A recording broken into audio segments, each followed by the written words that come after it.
Welcome to special debate. నేను దీపిక. ఇష్టం వచ్చినట్టు మాట్లాడితే ఏం జరుగుతుందో చెప్పడానికి తాజా ఉదాహరణే ప్రపంచ యాత్రికుడు అన్వేష్ ఉదంతం. ఫాలోవర్స్ ఉన్నారని బలం అనుకున్నాడు, కానీ అదే ఫాలోవర్స్ ఒక్కసారిగా భారం అవుతారనే నిజం తెలుసుకోలేకపోయాడు. ఒకప్పుడు ఎవరు అందలం ఎక్కించారో వారే అధపాతలానికి తొక్కేస్తున్నారు. ఇంతకీ అన్వేష్ మాట్లాడిందేంటి? హిందువులు ఎందుకు ఫాలోవర్స్ మండిపడుతున్నారు? ఆయన్ను పోలీసులు అరెస్ట్ చేస్తారా? అన్వేష్ ఇండియాకు వచ్చేదెప్పుడు?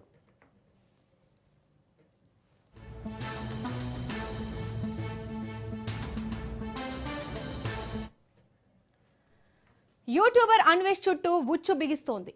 ఇప్పటికే వరుస వివాదాలు, క్షమాపణలు, సబ్స్క్రైబర్ల సంఖ్య పడిపోవడం చకచకా జరిగిపోయాయి.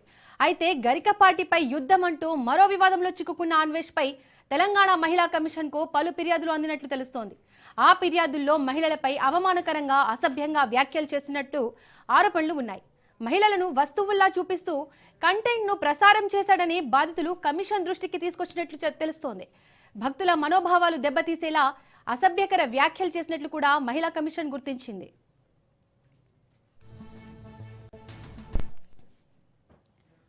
ఇప్పటికే హిందూ దేవతలపై అనుచిత వ్యాఖ్యలు చేసిన యూట్యూబర్ నా అన్వేషణ అన్వేష్ మీద హిందూ సంఘాలు భగ్గుమంటున్నాయి. తెలుగు రాష్ట్రంలోని అనేక చోట్ల అన్వేష్ మీద కేసులు నమోదయ్యాయి. అన్వేష్ మాట్లాడిన విధానాన్ని తీవ్రంగా ఖండించిన హిందూ సంఘాల ప్రతినిధులు అన్వేష్ ప్రపంచంలో ఎక్కడ ఉన్నా అరెస్ట్ చేయాలని డిమాండ్ చేస్తున్నారు.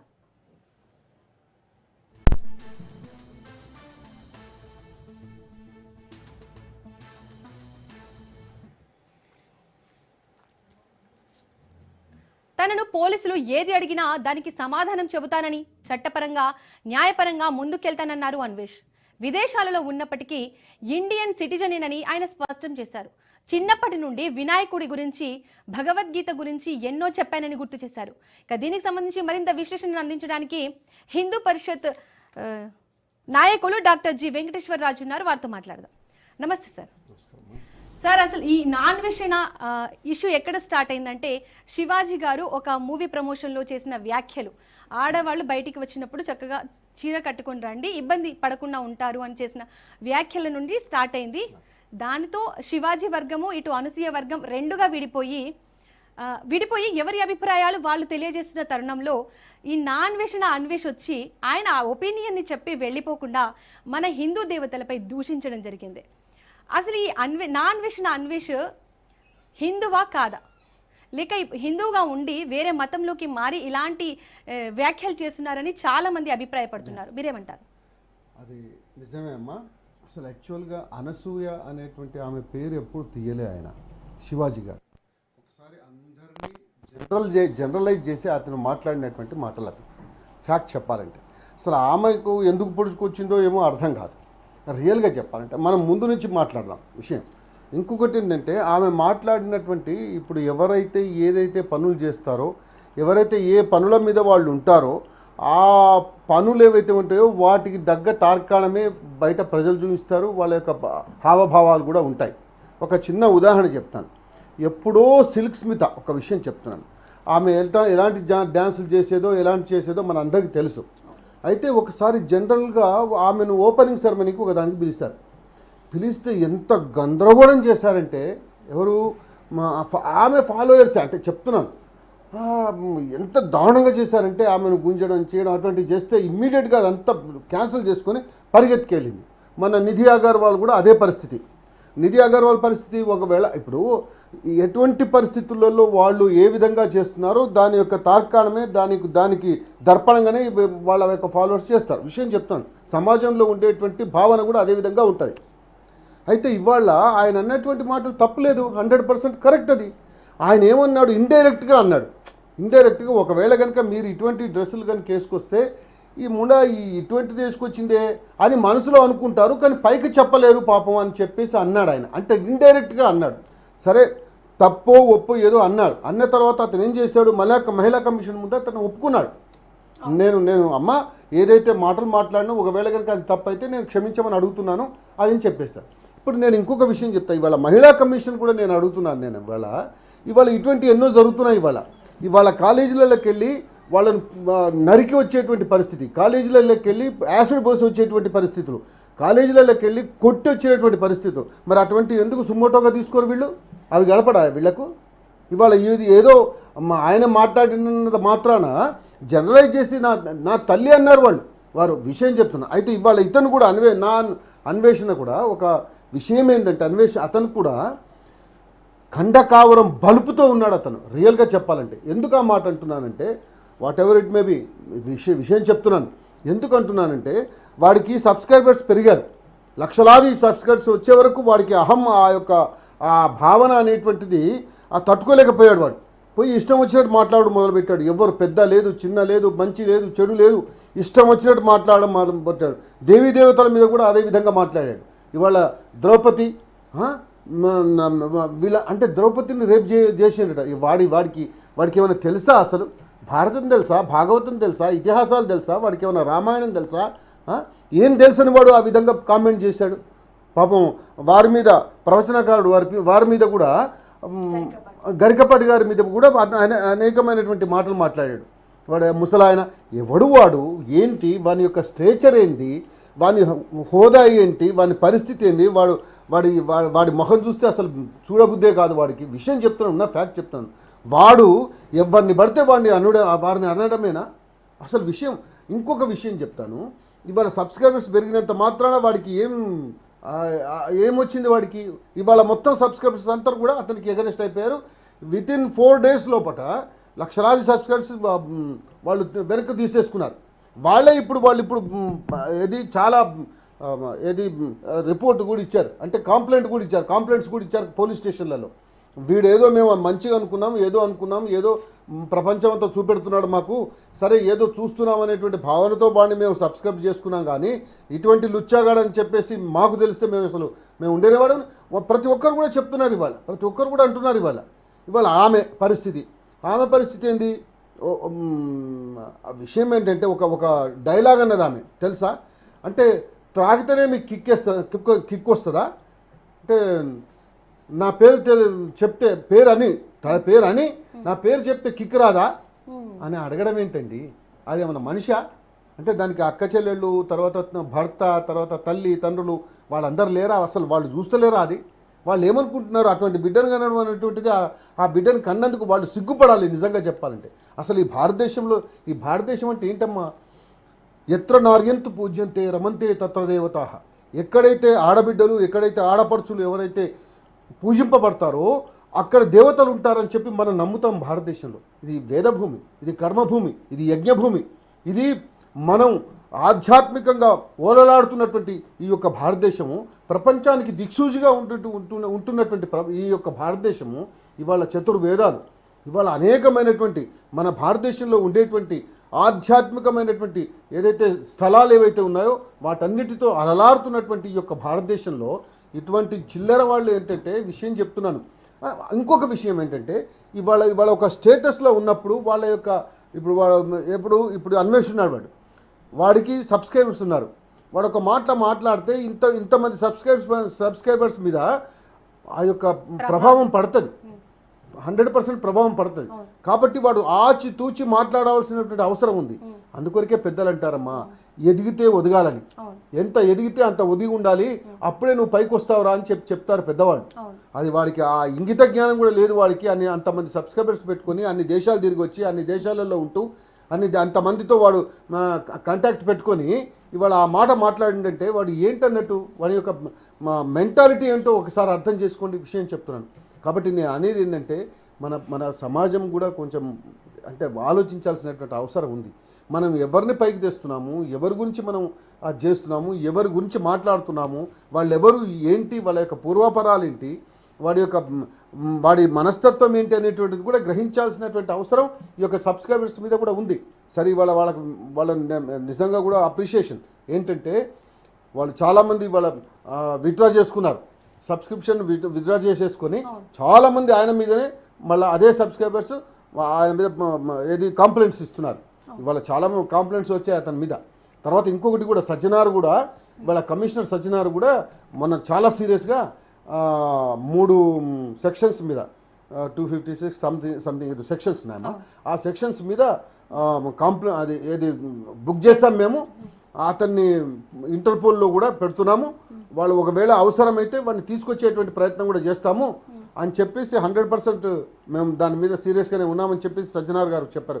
ధన్యవాదాలు సజ్జనార్ గారికి. ఓకే సార్, అలాగే ఇప్పుడు అన్వేష్ క్షమాపణ చెప్తూ మరో వీడియో కూడా రిలీజ్ చేశారు. ఆ వీడియోలో థాయిలాండ్లో అమ్మాయిలు సేఫ్గా ఉంటారు కానీ ఇండియాకి వస్తే రేప్ అయిపోతారు అన్నట్టుగా, నోటికి ఏదొస్తే అది ఇష్టం వచ్చినట్టుగా ఇండియాను కించపరచడం కూడా జరిగింది. అబ్సల్యూట్లీ. ఇప్పుడు అమ్మా, నేను మర్డర్ చేసి వచ్చి నేను తప్పైంది, నాది తప్పైందంటే వాడు బతుకుతాడా?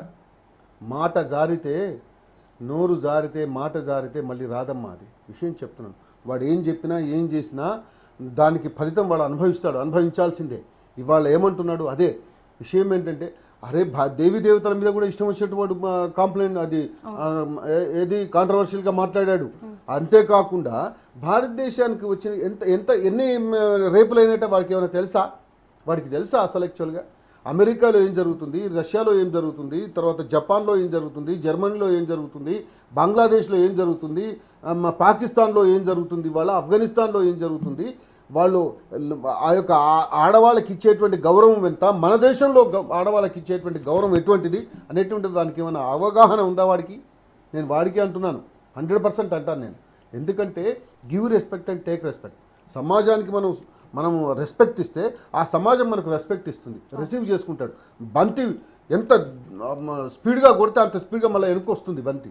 అదేవిధంగా వాడు సమాజానికి విలువ ఇవ్వడం లేదు, వాడికి భారత సమాజానికి విలువ ఇవ్వడం లేదు.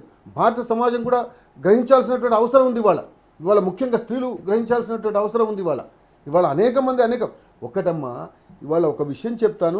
నేను సమాజంలో ఉన్నాను కానీ నాకు స్వేచ్ఛ ఉంది, నాకు ఆర్టికల్ 21 ప్రకారంగా నా ఇష్టం వచ్చినట్టు నేను మాట్లాడచ్చు, నా ఇష్టం వచ్చినట్టు నేను తిరగవచ్చు, నా ఇష్టం అంటే బట్టలు ఇడిచి తిడితే ఎవరన్నా సభ్య సమాజం ఊరుకుంటుందా? ఇవాళ కొంతమంది ఉన్నారు, వాళ్ళు కూడా సినిమా యాక్టర్సే, వాళ్ళు కూడా మంచి పొజిషన్లో ఉన్నప్పుడు అమ్మ అని దండం పెడతాం. విషయం చెప్తున్నాను. మంచిగా మాట్లాడితే, మంచిగా ఉంటే, ఆమెకు శుశ్రూషము, వేష భాషలు అవన్నీ బాగుంటే నమస్కారం పెట్టి దండం పెడతారు అందరు కూడా. అంటే మన మాటలోనే, మన భాషలోనే తేడా వస్తుంది. మిమ్మల్ని నేను మిమ్మల్ని చూసే వరకు ఒక భావన, మంచి భావన వస్తుంది. నేను వేరే ఇంకా అర్ధనగ్నంగా ఉన్నటువంటి వాళ్ళని అసహ్యి అనేటువంటి పదం వస్తుంది, అమ్మ అని పదం వస్తుంది మీ మీద, వాళ్ళదేమో అసహ్యను అంటే విషయం చెప్తున్నది. అది తేడా, మనకు అక్కడ ఇక్కడ ఉండేటువంటి తేడా. అంటే మన దృష్టి ఏ విధంగా ఉందో ఆ దృష్టి తత్వం వెంటనే గ్రహిస్తుంది.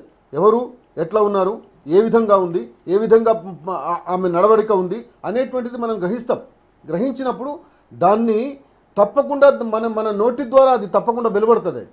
వాళ్ళకి ఇచ్చేటువంటి గౌరవమా లేక వాళ్ళకి ఇచ్చేటువంటి హీనత్వమా ఏంటి అనేటువంటిది మనకు వెంటనే తెలిసిపోతుంది. అది అటువంటివి మనం చూడాల్సినటువంటి అవసరం ఉంది. కానీ ఇవాళ వాడు మాట్లాడినటువంటి, వాడు ఎక్కడో ఉన్నాను, నేను వేరే దేశంలో ఉన్నాను, ఇవాళ వాడు అంటే నేను అనుకుంటాను మలేషియాలోనో లేకపోతే థాయిలాండ్లోనో ఎక్కడో ఉన్నాడు. వాడు ఇమ్మీడియట్ తెస్తారు, ఇంటర్పోల్ వాళ్ళకు కూడా వాళ్ళు ఇన్ఫర్మేషన్ ఇచ్చేట్టు తెలిసింది మనకు. తప్పకుండా వాడిని తీసుకొస్తారు, ఇవాళ కాకుంటే రేపైనా తీసుకొస్తారు, 4 రోజులలో డెఫినెట్గా. అది బుక్ కాదమ్మా, నేను తిట్టి, నేను మిమ్మల్ని ఇష్టం వచ్చినట్టు కొట్టి, నేను అది చేసి, నేను ఇంకా దారుణం రేప్ చేసి నేనేదో తప్పు చేశాను నన్ను క్షమించండి అంటే బాగుంటుందా? అది తప్పు కదా. మళ్ళీ అవి వస్తాయా ఆ మాటలు, మళ్ళీ తిరిగి వస్తాయా?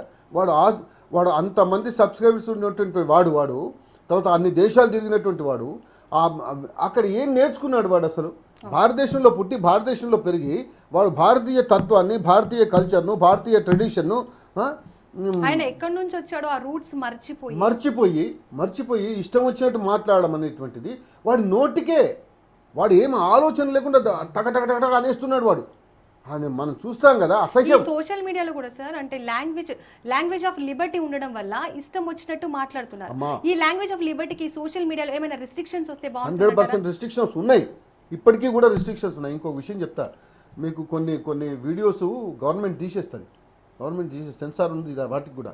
కానీ వాటి మీద సరి అయినటువంటి అది లేక, వీక్షణ లేక, అటువంటి లేక ఇప్పుడు అది ఆ విధంగా జరుగుతున్నాయి. కానీ ఒకవేళ కనుక ఈ విధంగా ఉందని చెప్పేసి ఎవరైనా కంప్లైంట్ కనుక సైబర్ దాంట్లో కనుక దేంట్లో కానీ ఇస్తే కనుక డెఫినెట్గా తీసేస్తున్నారు. కానీ ఇంకా కఠినమైనటువంటి అవి రావాలి. ఇదివరకు మనం SMS, తర్వాత మన ఈ యొక్క వాట్సాప్లలో కూడా మనం ఒకరికి పంపిస్తే ఇదివరకు 100, 50, 60 అట్లా పంపించేవాళ్ళం. ఇవాళ లిమిట్ చేస్తారు, 5 లిమిట్ చేస్తారు. కొన్ని అయితే ఒకటే అంటే చెప్తున్నాను. అంటే అలా లిమిట్ చేసుకుంటూ వెళ్ళారు. ఇంకా లిమిట్ చేయాల్సినటువంటి అవసరం ఉంది. ప్లస్ ఈ వచ్చేటువంటి కాంటెంట్స్ను కూడా గవర్నమెంట్ తీసేస్తుంది. ఇంకా దాని మీద నిఘా పెట్టాల్సినటువంటి అవసరం ఉంది గవర్నమెంట్కి కూడా. ఇవాళ అనేకమైనటువంటి ఇవాళ మన మన మన దగ్గర ఉండేటువంటి అంటే మనీ కూడా ఒక లింక్ మీద కొట్టేస్తే మన మనీ వెళ్ళిపోతుంది ఇవాళ. చెప్తున్నాను. అంటే అటువంటి దారుణమైనటువంటి కృత్యాలు కూడా చేస్తూ ఉన్నారు కదా. కాబట్టి నేను అనేది ఏంటంటే వీడేవాడైతే ఉన్నాడో వీడిని తప్పకుండా తెప్పించాల్సినటువంటి అవసరం ఉంది. వీరికి గుణపాఠం నేర్పాల్సినటువంటి అవసరం ఉంది. ఇటువంటి వాళ్ళను మనం శిక్షిస్తేనే మిగతా వాళ్లకు భయం ఉంటుంది, భయభక్తులు వస్తాయి. లేకపోతే వాళ్ళను వదిలిపెట్టేసి ఇటువంటి వాళ్ళని వదిలిపెట్టేస్తే ఏమైందంటే మిగతా వాళ్ళు కూడా అనుకుంటారు, అరే ఏం చేస్తారు లేబో, నేను అట్లే అంటున్నాను, నేను వాడిని వదిలిపెట్టారు కదా, అన్వేషణ వదిలిపెట్టారు కదా, నన్ను కూడా వదిలిపెడతారు అనేటువంటి భావన ఇతరులకు రాకూడదు. అటువంటి శిక్ష వాడికి పడితేనే ఇతరులకు భయం ఉంటుంది, భక్తి ఉంటుంది. కాబట్టి నేను అనేది ఏంటంటే వాడు వెనక్కు తీసుకున్నా అది మళ్ళీ వెనక్కు తీసుకున్న తర్వాత కూడా ఈ మాట అన్నాడు కదా. భారతదేశానికి వచ్చినటువంటి అమ్మాయిలు వాళ్ళు సేఫ్గా పోయేటువంటి పరిస్థితుల్లో లేరు. ఇతర దేశాలు థాయిలాండ్కి వస్తే పోతారట. పిచ్చిన వాడు థాయిలాండ్ విషయం వాడు పోయిండు, ఎన్నిసార్లు పోయిండో ఏంటో తెలియదు. కానీ ఆ థాయిలాండ్ కల్చర్ ఏందో వాడికి తెలిస్తే వాడు ఆ విధంగా మాట్లాడు. వాడు ఇవాళ ఇతర దేశాలు మనము ఫారెన్ కల్చర్ అంటున్నాం. ఎందుకంటున్నాం మనం? ఫారెన్లో ఏం జరుగుతుందో ఏంటో మనందరికీ తెలియదా? చిన్న పిల్లవాడిని కూడా ఇవాళ రేపు తెలుస్తూ ఉందమ్మా. వాడేందో వాడు కంపేర్ చేసిండు. వాడు థాయిలాండ్కి మనకు ఎక్కడి థాయిలాండ్, ఎక్కడి భయంకరమైనటువంటి కల్చర్ అది. మన భారతదేశం యొక్క భవ్యత ఏంటి, మన ఆడబిడ్డలు ఏంటి, మన ఆడపడుచులు ఏంటి, వాళ్ళు ఏమి ఎంతో కొంతమంది ఉన్నారమ్మా. 1%, 2%, 1%, 2% కూడా కాదు. నేను అనుకుంటా 0.2%, 0.1%, ఎవరు పాయింట్ అది చెప్తున్నా, 0.1% ఉన్నటువంటి వాళ్ళను మనం లెక్కలో తీసుకోకూడదు. వాళ్ళకు కూడా గుణపాఠం చెప్పాల్సినటువంటి అవసరం ఉంది. వాళ్ళ సభ్య సమాజంలో ఉంటూ సభ్య సమాజాన్ని ఎవరైతే తక్కువగా చూస్తూ అందులో ఉండేటువంటి మగవాళ్ళని కానీ ఆడవాళ్ళని కానీ తక్కువ చేసేటువంటి భావన ఏదైతే ఉందో దాన్ని నిర్మూలించుకోవాల్సినటువంటి అవసరం వాళ్ళ మీద ఉంది. సమాజం వాళ్ళు తీయాల్సినటువంటి అవసరం, తీయించేటువంటి అవసరం కూడా సమాజం మీద ఉంది. అది మాత్రం గుర్తుంచుకోవాలి మనం. ఎందుకంటే ఇవాళ ఇంకొకటమ్మా, ఇదివరకు ఉన్నటువంటి లాగా లేరు. ఇవాళ సోషల్ మీడియా వచ్చింది, ప్రింట్ మీడియా వచ్చింది, ఎలక్ట్రానిక్ మీడియా ఉంది. ఇదంతా కూడా ప్రభావం చూపుతూ ఉన్నది. ఇవాళ మన దేశము బ్రహ్మాండమైనటువంటి ఒక భవ్య పదంలో నడుస్తూ ఉందమ్మా, దివ్య పదంలో నడుస్తుంది. అటువంటి దాంట్లో మన ప్రపంచం మొత్తంలో భారతదేశంలో 63% జంజీ అంటారు కదా మనం, జంజీ ఆ జంజీ ఉండేటువంటి భారతదేశము ఇవాళ వాళ్ళు కనుక నిర్వీర్యంగా నిస్తేజంగా ఉంటే భారతదేశం భవ్యపదాన పోదు. కాబట్టి వాళ్ళ యొక్క బాధ్యతను గుర్తెరిగి వాళ్ళు భవ్యంగా దివ్యంగా కనుక వాళ్ళు కనుక అందరినీ మనం ఉంటే కనుక ఇవాళ ప్రపంచంలోనే మనం జగజ్జగమానంగా వెలుగుతాం. గురుత్వం మన భారతదేశానికి గురుత్వం వచ్చేటువంటి పరిస్థితులు కూడా ఉన్నాయి, వస్తాయి కూడా. నాస్ట్రడామస్ చెప్పినటువంటిది అదే అమ్మ.